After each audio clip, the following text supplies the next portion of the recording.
Because one day, like me, your name will be the one they whisper with awe. Your role is no longer needed, Simone declared, her voice crisp and cold as it echoed across the glass conference table on the 42nd floor of our downtown Seattle headquarters. Please have your office cleared by noon tomorrow.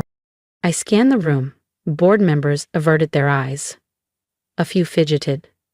Others watched with veiled satisfaction. And then, there was my cousin, Simone Whitaker, her polished smile tight with long, savored triumph. She had waited years for this. Is that all? I asked, my voice calm, measured, though I could feel the fire surging beneath my ribs.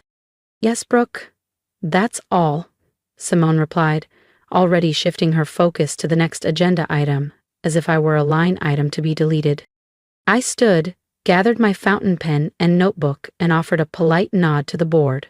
The soft hiss of the conference room door closing behind me did not match the gravity of what had just occurred.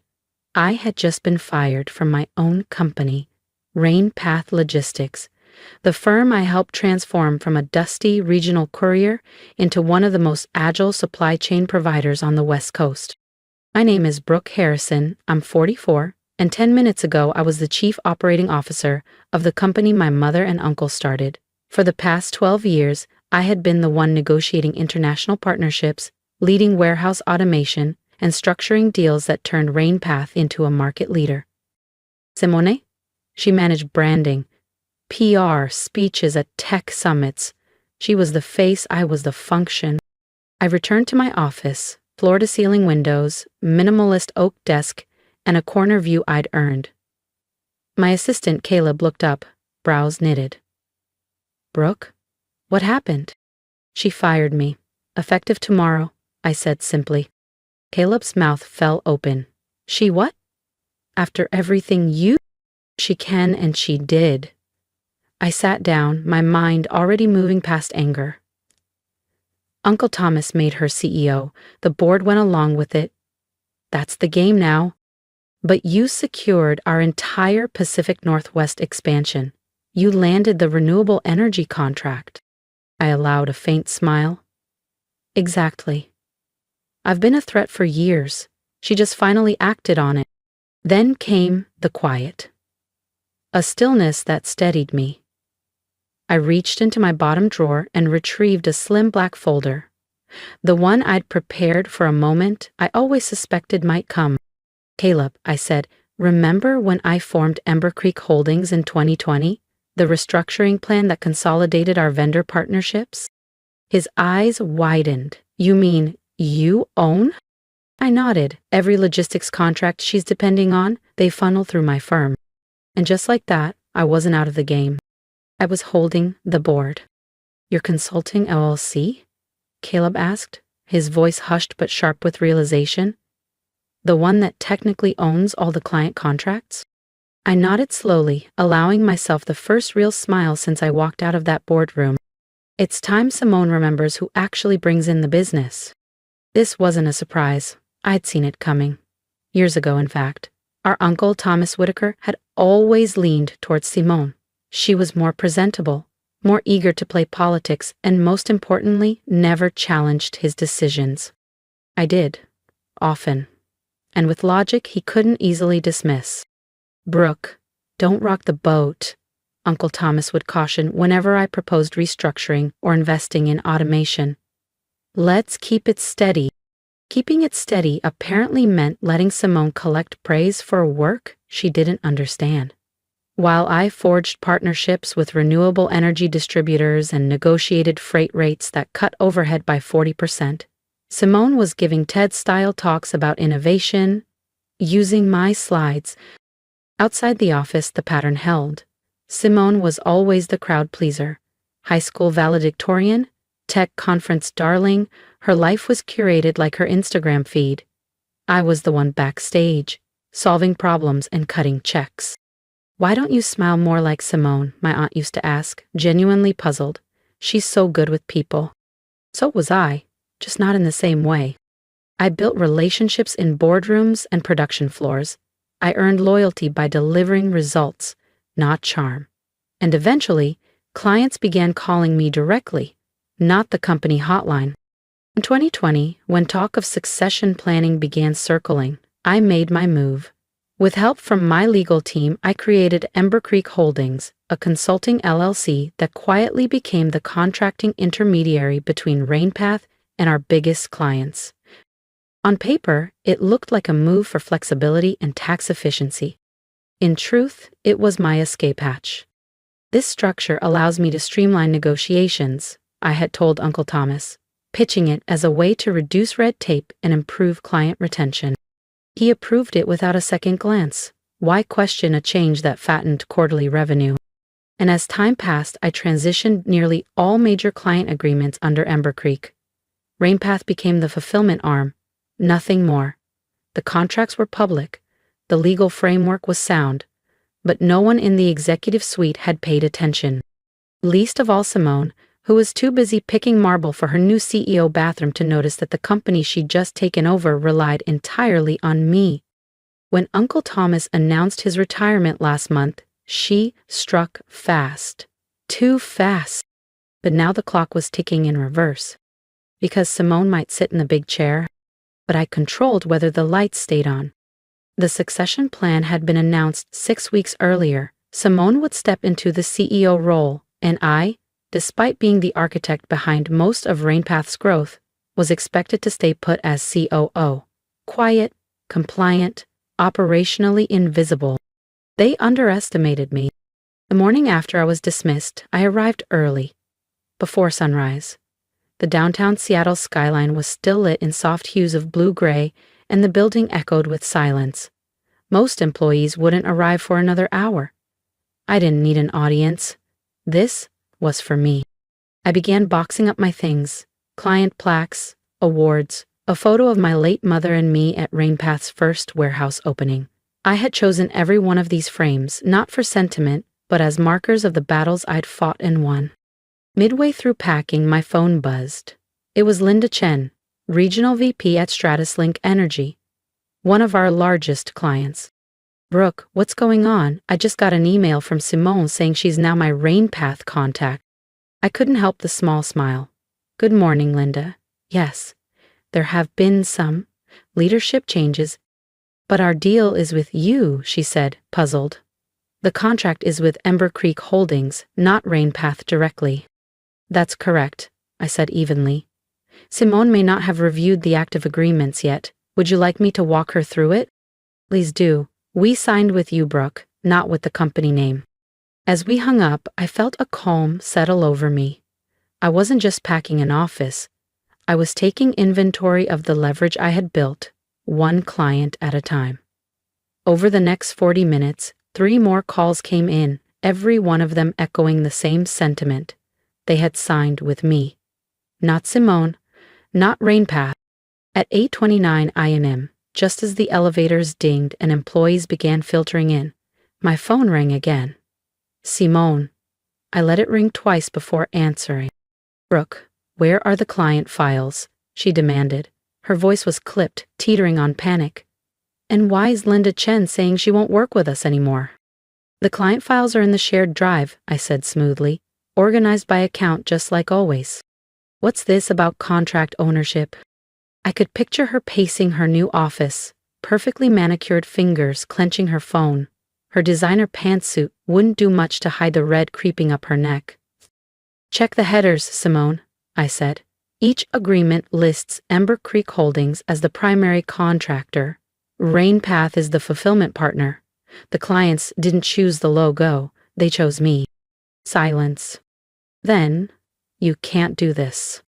I laughed gently. "Simone, I already did, 5 years ago, with Uncle Thomas's blessing and board approval."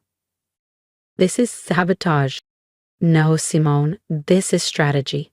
You wanted to be CEO? Congratulations." Before we dive into what happened next, when Simone realized just how deep my plan went, make sure you're subscribed. Trust me, you won't want to miss the moment the boardroom tables truly turn. But the relationships, the trust, the contracts that actually brought in the revenue, those were mine. As I hung up with my 4th client of the afternoon, Caleb appeared in the doorway with a cardboard box and a grin. "I quit this morning," he announced. "Told HR I'm joining Ember Creek Holdings, effective immediately. That moment, seeing loyalty turn into momentum, hit me harder than anything that happened in the boardroom. This wasn't about revenge anymore. This was about freedom. I grabbed my box and took one last glance around the corner office, where I'd poured 15 years of my life. Then I turned to Caleb. "Let's go," I said. "We have a company to build." The rest of the day unfolded in a blur. I set up camp at my dining table, now cluttered with my laptop, 4 legal pads, a stack of contracts, and an empty pizza box. Call after call confirmed what I had already suspected. By sundown, all 14 of RainPath's top-tier clients had committed to transitioning to Ember Creek. Collectively, they accounted for over 80% of the company's annual revenue. Still, there were logistics to consider. "You've got the relationships, Brooke," said Thomas Graham of Evergreen Supply Chain, one of our longest-standing partners. "But what about fulfillment? You had the company's infrastructure before. Can you actually move product?" It was a fair question. Until 24 hours ago, I'd had RainPath's warehouses, transport teams, and digital systems behind me. But I had anticipated this move. "We're ready," I told him confidently. "I've already secured partnerships with 3 regional fulfillment centers. Your operations won't skip a beat." What I didn't say? Those contracts were finalized that afternoon, sealed over hurried phone calls and emailed PDFs. I was building the airplane mid-flight, but it was flying. Just past 9 p.m., my phone buzzed. A text from Jordan Ellis, our former head of operations. "Heard what happened. Simone's in full panic mode. Half the ops team's ready to walk. You hiring?" Before I could respond, another message came in. "Simone, emergency board meeting. Tomorrow, 8 a.m. Your presence is required." I laughed. Required? She fired me that morning. Now I was suddenly critical? I typed out a message to Jordan. "Send me names. Everyone serious. Competitive offers across the board." To Simone, I wrote, "I'll have my attorney attend." The phone rang immediately. I let it go to voicemail. When it rang again, I finally picked up. "This isn't a request, Brooke," she snapped. "The board wants answers," Simone snapped. "They need to understand what's happening with our client base." "Then maybe you should give them one," I replied coolly. "You fired me, remember? Your exact words were, 'Your services are no longer required.'" "That was before I understood the situation with the contracts," she shot back, her voice rising. "The contracts that have been in place for 5 years? The ones your uncle and the board approved?" I leaned back, breathing deeply. "No one misled you, Simone. You just never bothered to understand how this business actually worked." "That's on you." There was a pause on the line, just long enough for her to reload.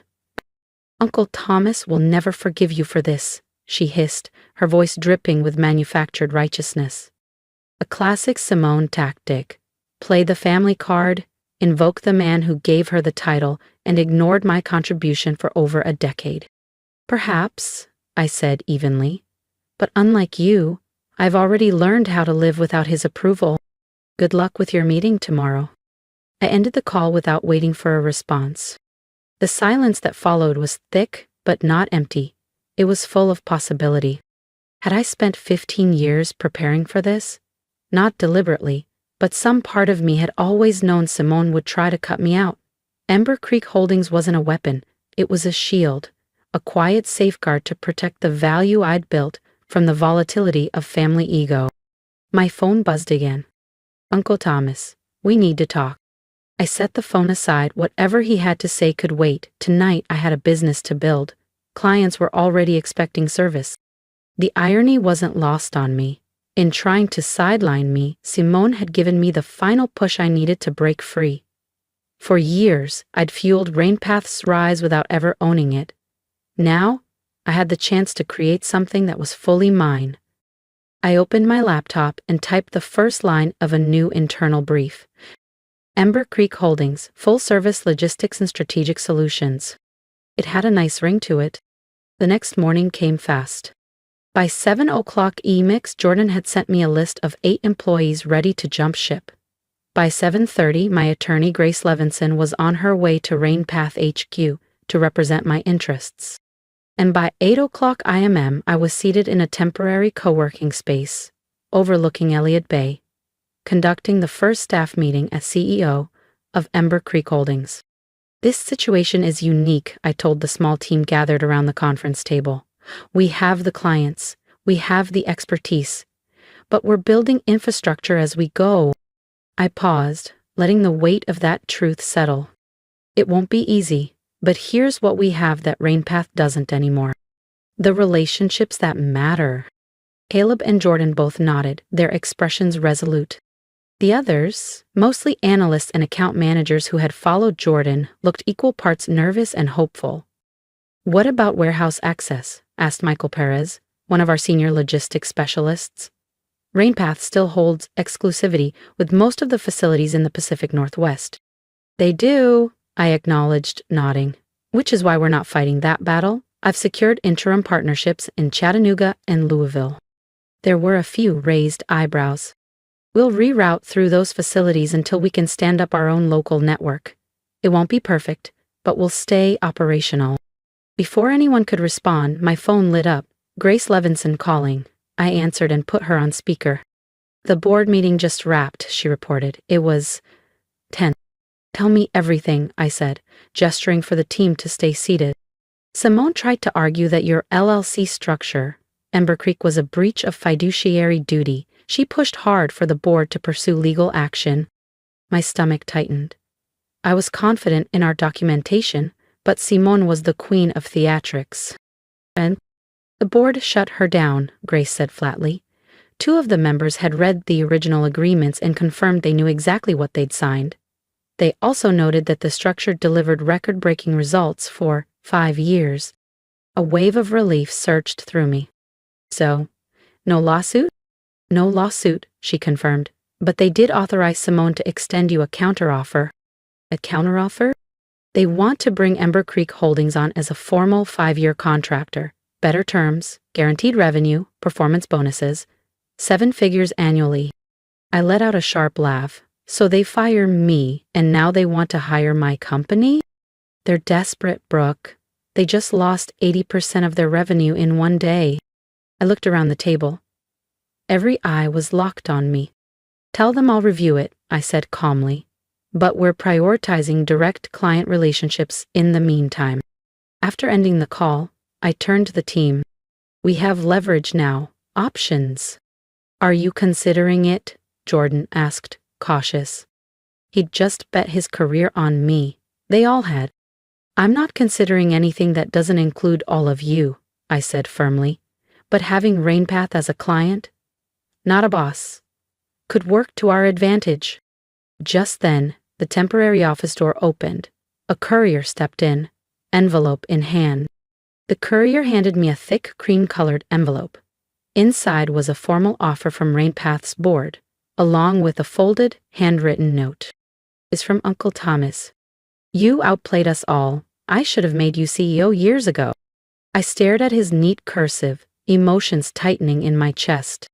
For years, I'd been the silent architect behind RainPath's rise, constantly passed over, undervalued, overlooked. And now, recognition arrived not with a handshake or title, but with surrender. Only after I proved I could dismantle everything he thought was untouchable. My phone buzzed. A text from Simone. This isn't over. Of course it wasn't. Simone had never been one to walk away from a fight, especially not when her pride was on the line. But for the first time in our long, tangled history, I didn't flinch. I had the contracts, I had the team, I had control, and most importantly, I had leverage. The weeks that followed tested us all, building Ember Creek from the ground up while delivering seamless service to high-demand clients was a brutal balancing act. 14-hour days became the norm. We converted our co-working space into a nerve center.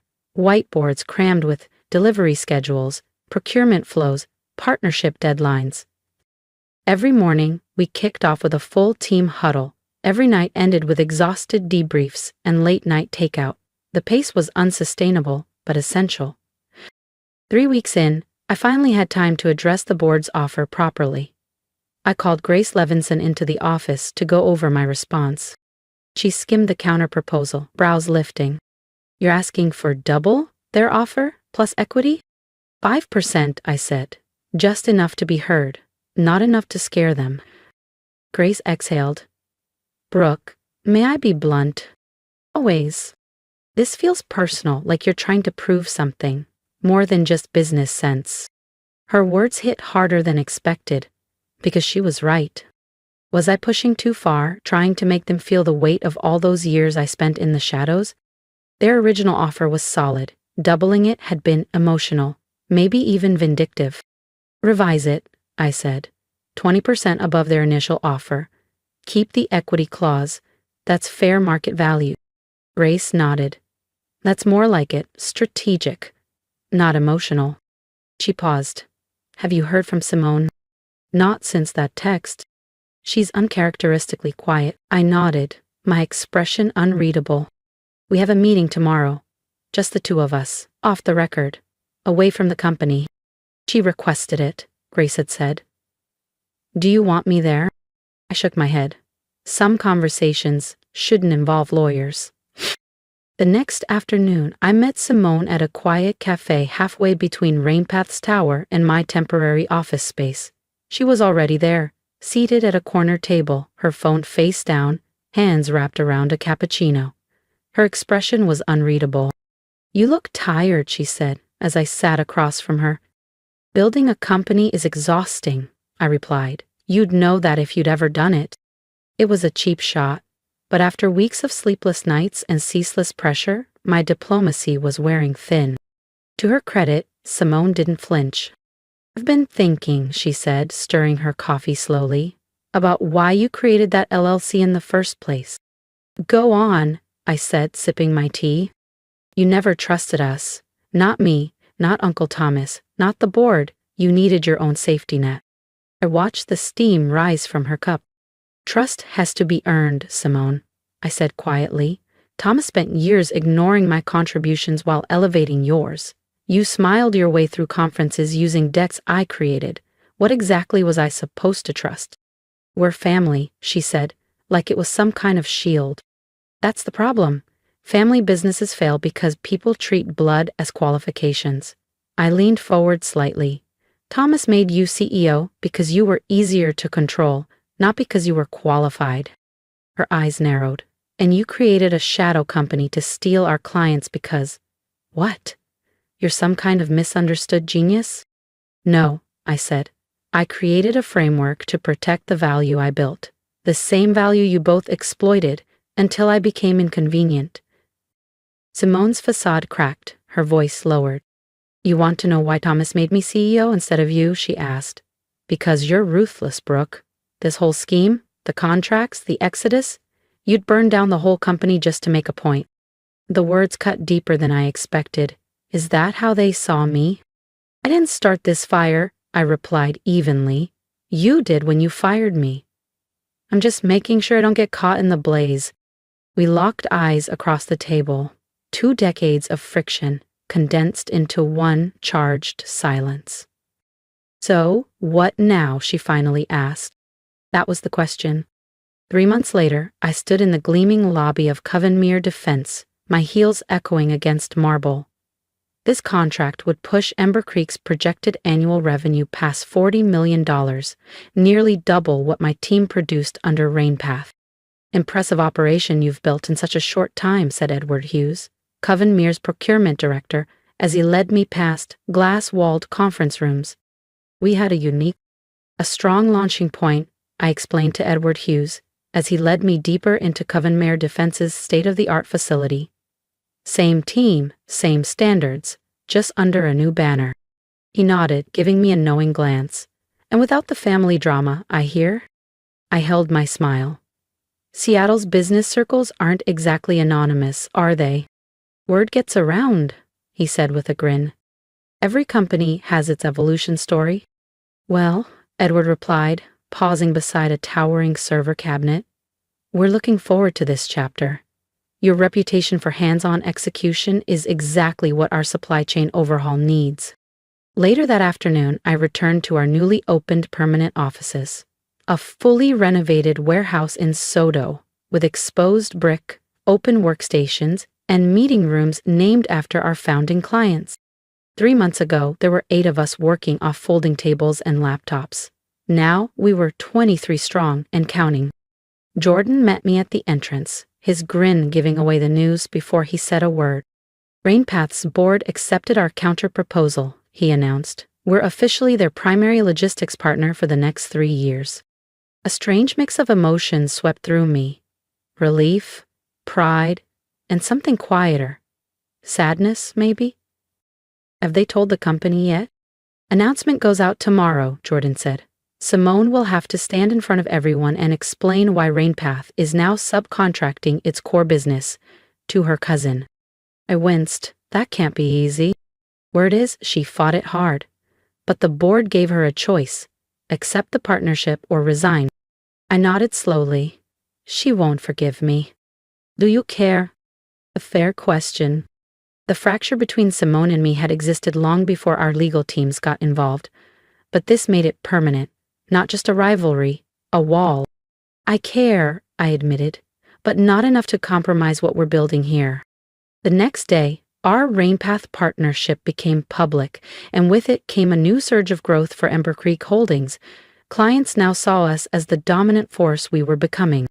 6 months after being fired, I found myself walking into a steakhouse in downtown Seattle for a meeting I never expected. Lunch with Uncle Thomas. He was already seated when I arrived, his suit crisp, but the man inside thinner, older. RainPath's near perception had aged him.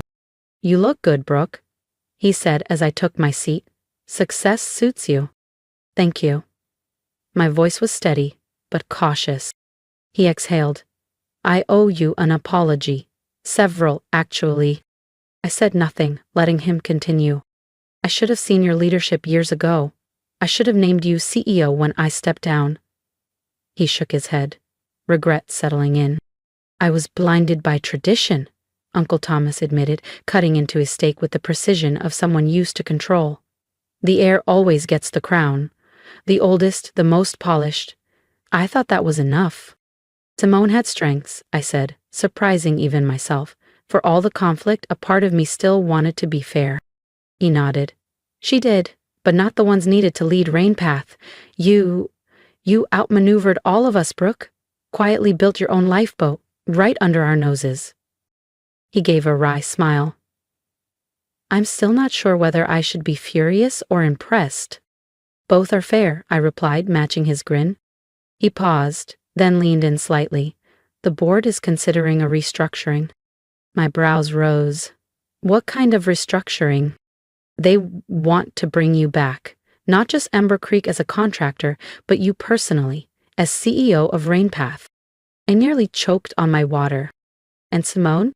She's already agreed to transition into a chief marketing officer role. It suits her. Branding, PR, that's where she shines. She agreed to that? I asked skeptically. Conditionally, he said, on one thing, that you and she find a way to repair your relationship. He folded his napkin deliberately. That's why I'm here, Brooke. Not just as the former CEO, but as your uncle. We need both of you. Working together, not tearing each other apart. I leaned back in the booth, watching the city lights flicker across the restaurant windows. Could we rebuild that bridge? I don't know if it's possible. Maybe not, he said gently, but isn't it worth trying? That night, as I left Ember Creek's new headquarters, a renovated industrial space glowing with late-night energy, I paused beneath the backlit sign above our entrance. 6 months ago I had been fired without warning. Now with 35 employees, national contracts, and RainPath itself as our largest client, I had turned Betrayal into a launching pad. I had turned quiet endurance into undeniable power. And no matter what happened with Simone, this truth remained. The empire I built was mine. And ironically, she gave me the push I needed to claim it. If you've made it this far, I want to thank you. Truly. This story isn't just about boardroom battles or corporate comebacks. It's about what it means to reclaim your voice when others try to silence it. It's about standing tall when the people closest to you push you aside. And if any part of my journey resonated with you, I'd love to hear from you. Leave me a comment. What would you have done in my shoes? What advice would you give to someone facing that kind of betrayal, not just at work but within their own family? I read every word. Your insights matter more than you know, and your support fuels the next chapter of this journey. Here's what I've learned. You don't need a title to be powerful. You don't need permission to protect what you've built.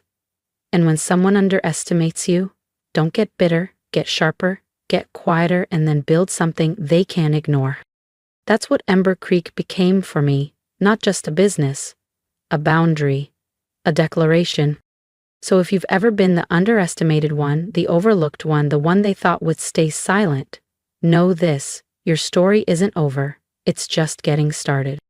And if you believe in stories where resilience beats entitlement, where strategy outlasts ego, and where the quiet ones rise, then make sure you subscribe. Join me in building something bigger than just success. Let's build a community around grit, wisdom, and earned respect.